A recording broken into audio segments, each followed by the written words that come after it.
मृत्यु के बाद मौत को लेकर हर किसी के मन में प्रश्न उठते हैं और सदियों से इंसानों ने इनके जवाब खोजने की कोशिश की। कई धर्म और विश्वास बने और लोग भी मृत्यु के बाद आत्मा के होने का विश्वास करते हैं और स्वर्ग नरक की बातें होती हैं। जब भी कोई मरता है तो हम यह सोचते हैं कि क्या वो अभी हमारे आसपास है या दूर आसमान में तारा बन चुके हैं।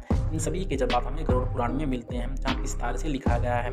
गरुड़ पुराण हिंदू धर्म के प्राचीन 18 महाकाव्यों में से एक है और भगवान विष्णु और गरुड़ के बीच मनुष्य के अर्थ को लेकर बात को लिखा हुआ है। और यहाँ पर पुनर्जन्म के बारे में भी विस्तार से चर्चा हुई है। मनुष्य के क्रियाकर्म में इसका उच्चारण किया जाता है। आइए जानते हैं गरुड़ पुराण से जुड़ी कुछ बातें।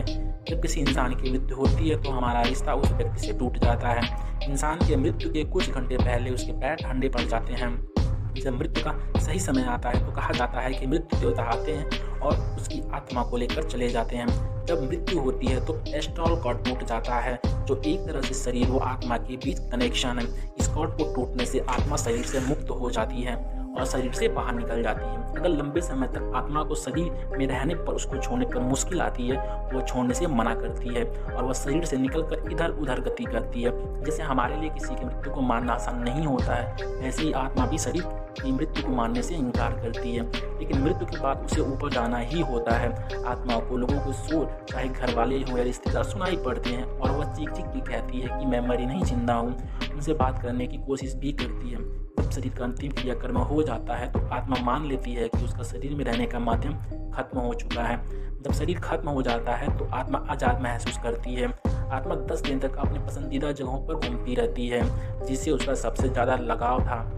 उसके बाद वो दूसरी दुनिया में प्रवेश कर जाती है। कहा जाता है कि मृत्यु के बाद 13 दिन बहुत ही महत्वपूर्ण होते हैं और सारे प्रार्थनाएं, रीति रिवाज आत्मा के लिए जरूरी होता है और उसे आगे की यात्रा में ये मदद भी करता है। यदि उसके घर वाले या रीति रिवाज या प्रार्थनाएं नहीं करते हैं तो आत्मा आगे की यात्रा नहीं कर पाती है और यहीं धरती पर फंस जाती है, वो भटकती रहती है। मृत्यु के बाद 11वें व 12वें दिन हिंदू सभ्यता के लोग प्रार्थनाएं, रीति रिवाज करवाते हैं, जिससे आत्मा अपने पूर्वजों से मिलती है और पहले से उपस्थित पूर्वज ऊपरी दुनिया में उसका स्वागत करते हैं। उसके बाद आत्मा द्वारा धरती पर किए गए कार्यों को परखा जाता है और एक दिव्य प्रकाश की उपस्थिति में सारा जीवन देखा जाता है और इसके अगले जीवन का जो रूपरेखा का आधार इन्हीं आधारों पर तय किया जाता है।